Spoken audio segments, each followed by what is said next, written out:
வணக்கம். நான் உங்கள் படையல் சிவா, கோவையிலிருந்து. No oil no boil. உலகத்திலேயே முதல் உணவகமாக அடுப்பில்லாமல் எண்ணெய் இல்லாமல் சமைத்து கொடுக்கக்கூடிய Padaiyal no oil no boil restaurant Kovai. கோவையிலிருந்து உங்களுடைய தருமபுரி மாவட்டம் அரூருக்கு வரோம்.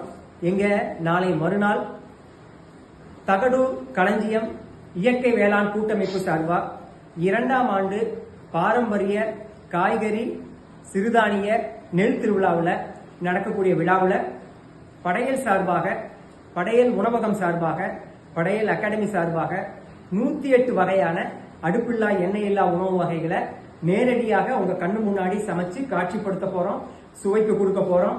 அங்க ஒரு விற்பனை அரங்கமே இருக்கு. இந்த 108 வகையான உணவு வகைகள்ல 21 வகையான பாரம்பரிய அரிசி வகைகள், மாப்பிளை சம்பா, கருப்பு கவுனி, இருப்பிப்பு சம்பா, இப்படி பாரம்பரிய அரிசி வகைகளுடைய அவுள் வகைகளை பயன்படுத்தியும் 6 வகையான ராகி, கம்பு, சோளம், திணை, சாமைங்கிற சிறுதானிய அவுள் வகைகளை பயன்படுத்தியும் 21 வகையான மருத்துவ குணம் வாய்ந்த நம்மளுடைய நாட்டு காய்கறிகளை பயன்படுத்தியும் 6 வகையான தெய்வீக மலர்கள், செம்பருத்தி, ரோஜாப்பூ, சங்குப்பூ, இந்த மாதிரி மலர்களை பயன்படுத்தியும் 6 வகையான தெய்வீக மூலிகைகள், 6 வகையான கீரை வகைகள், 9 வகையான பழ வகைகள், இப்படி நம்மளுடைய உடலுக்கும் மனதுக்கும் நன்மை கொடுக்கக்கூடிய அதிகப்படியான மருத்துவ குணம் வாய்ந்த இயற்கை முறையில் விளைந்த பொருட்களை வைத்து இட்லியிலிருந்து பிரியாணி வரைக்கும், லட்டிலிருந்து கேக் வரைக்கும் கிட்டத்தட்ட 108 வகையான உணவு வகையில வகை வகையா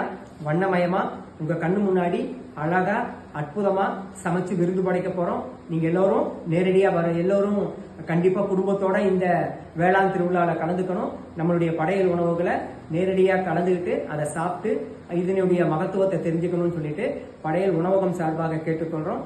நான் நாளை மறுநாள் உங்களுடைய அரூர் மாவட்டம் கொங்கு வேளாளர் கவுண்டர் திருமண மண்டபத்துக்கு நடைபெறக்கூடிய அந்த இந்த வேளாண் திருவிழாவில் கலந்துக்கிற காலையிலிருந்து மாலை வரை நடக்கக்கூடிய விழாவில் காலை நிகழ்வா நம்மளுடைய அடுப்பில்லா சமையல் நிகழ்வு இருக்கு. எல்லோரும் குடும்பத்துடன் கலந்து கொள்ள வேண்டும் என்று அன்புடன் கேட்டுக்கொள்கிறோம். அனைவரையும் எதிர்பார்க்கிறோம். நன்றி, வணக்கம், வாழ்க வளமுடன்.